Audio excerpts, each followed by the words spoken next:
Yo, what's up, dogs? I am here to talk about Nosferatu. I went and saw it last night on Boxing Day, 6:50 p.m. Paid the full ticket price for the regular screening. There was no IMAX screen for some reason, so we got regular seats. Got the concessions. Went with my buddy Jake, and if I could sum this movie up in the quick terms for those who watch my content, I wish I saw this on a Tuesday. Yeah, I kind of wish I didn't pay full price to see this film, you know what I'm saying? And it's not like the movie absolutely sucks or is boring, because I was dialed in on the movie personally. I love vampire films. I watch all the vampire films. If there's a new vampire film coming out, I'm on board. I'm genuinely excited for vampire stories. And this one, I have to say, is like, you're getting what you get from a Robert Eggers film, right? Good direction, cool characters, interesting lore, and I think also obviously beautiful cinematography. But in this instance, the story to me was a little too all over the place at times. And this is where we're going to get into a little bit of spoiler territory. But just so you know, I thought the movie was okay.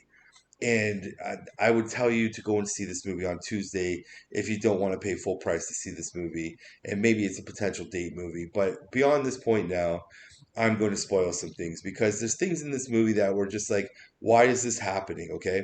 So, and that's the problem with this movie. That's why this movie is an okay film. And again, we'll get to that.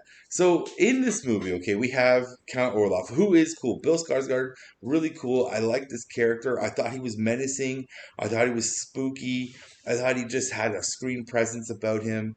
And I just enjoyed the overall vibe and look of this character. And I actually just like listening to him talk, you know? There's something about his voice that was very transfixing, or whatever the word would be. Like, it was just like hypnotic in a sense, and just this very cool tone, and like you could feel the power in this character. You know what I'm saying? And he was like the best thing in the movie is Nosferatu or Count Orloff, or Orlok. Is it Orlok or Orloff? Whatever. But him. Aura, it was awesome, okay? And then there's everybody else around it. You know what I'm saying? And you're just kind of like, yeah, okay, whatever. How actually, let me take that back. It's not, yeah, okay, whatever. Because like I enjoy William Dafoe in this movie, and I also enjoy Holt, and I forget the other guy's name, the dude from The Witch with the gravelly voice. I always enjoy him. He's great. Holt is okay, you know what I'm saying? Like these, their characters and stuff. But I really liked the dude from The Witch and William Dafoe and their interactions together. And actually, I also liked Aaron Taylor Johnson and his interactions with Defoe and the gravelly voice guy. I think his name's James something. I honestly can't remember it. Um, but there's some good interactions in here, and at times the movie itself actually kind of feels like a screenplay or something that you would have watched in the theater. You know, there's some interesting monologues that go on. There's like just the way the characters interact and bounce off each other with their dialogue. It has a very theatric play vibe to it at times.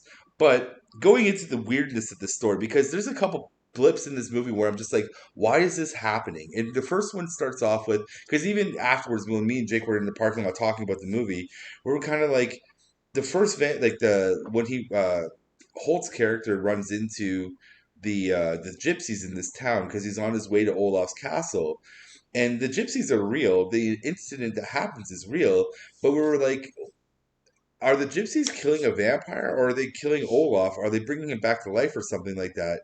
And I was sitting there and saying, well, I think they killed a vampire.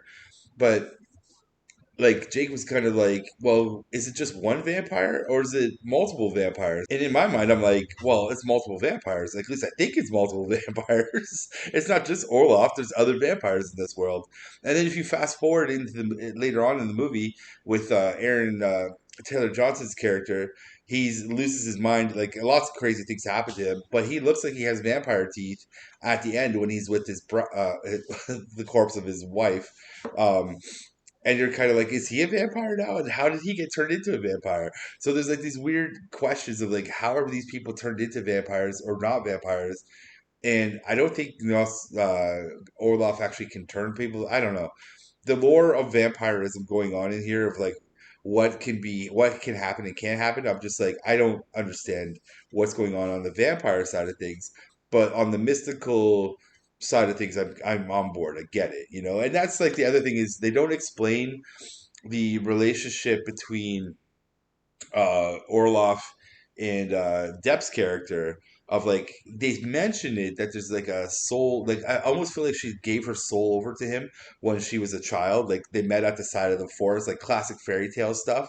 And that's like a lot of what this movie brings out is a lot of classic fairy tale visuals and story wise too. So it's like we're kind of filling in the pieces yourself, and maybe it's something that I just missed on the first watch, and maybe I'll see it on the second watch and be like, oh, okay, I see where they pieced it in there. But I didn't understand how the relationship between Orloff and Lily Depp's character actually happened. But they mentioned it, but it seemed so brief that it didn't make sense. Like she sold her soul to him, and I was just like, when did this happen? You know what I'm saying? Like, explain this to me, please.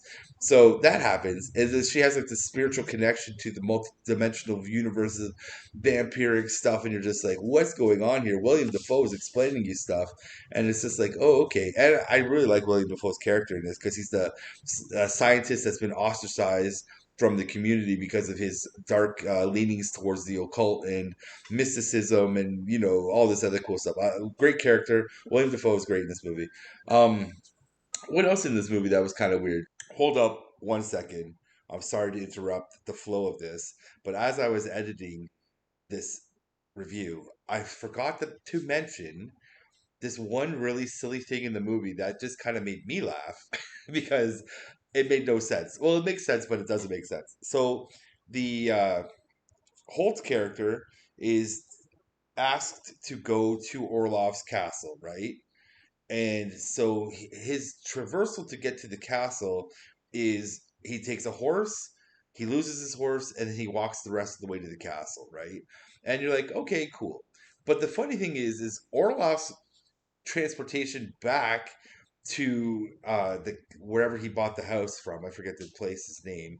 He has to take the boat, and it's like, why didn't Holt take a boat to Orlov's castle when Orlov is taking a boat back to his thing? And then obviously you have to have the voyage of Demeter and all that stuff. Which I was saying to Jake, I was like, what could have been cool here if you're actually doing a double feature is you watch Nosferatu or even probably Bram Stokers Dracula up to the point of him embarking on the boat, and then you watch the Voyage of the Demeter, watch that chunk of that movie which came out, and then you will finish off the movie as your doubleheader. So I just want to point that out that I thought it was funny that Holt had to walk and take a horse there, and Olaf takes a boat, and I'm just like, why didn't Holt take a boat in the first place? You know what I'm saying? And he's friends with the shipmaster or the harbor master. I'm like, why does he just take a boat? I don't know. Anyways, I don't know. I guess you can't have gypsies on the boat. I don't know. Anyways, I let's get back to the review. The end is weird. See, the thing is too, like the end of the movie, right? We're sitting there, and so Orlov finally gets with Lily Depp, and he's just sucking her dry with the blood, right? And like it's so stupid that he dies because she keeps him there beyond the sunrise after the first cock, which is the rooster crowing, right? Um, so he's eating her, and he sees the sun, and she's like, no, don't go. And he keeps eating her. And I'm like, dude, this guy's like 10,000 years old. Like, he's this old demon. And he finally he gets that good blood and gets killed. Like, it was just so stupid. The ending was absolutely dumb. And because he's like, he survived so many centuries only to get taken out by Lily Depp's blood because he wanted to sit there and she asked him to stay longer to suck it. It's just like, come on. That's so stupid. And when the movie finally ended, which that it was the end pretty much right there, the audience members, one chirped up and said, "Is that it?" And that sums the movie up in a whole. Really, is that it? You know what I'm saying? Once you push aside all the glossiness of it all, you're going to sit there with the story and be like, "Huh? Was that it?" And that's really the review. Is that it? You know what I'm saying? It's an okay film. I recommend it on a Tuesday.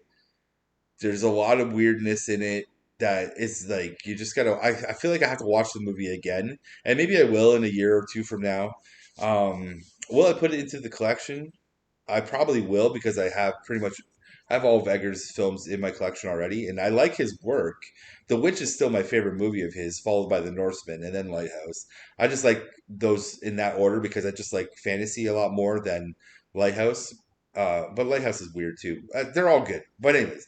And Nosferatu, I'd have to watch it again before I even decide to rank it. It's probably not my favorite of his films, but visually, it's beautiful. But yeah, at the end of the day, I just said a lot of gobbledygook words. So go see it if you want to. I'd recommend it on a Tuesday, especially if you're spending your hard-earned dollars to go and see this movie. Tuesday, date night.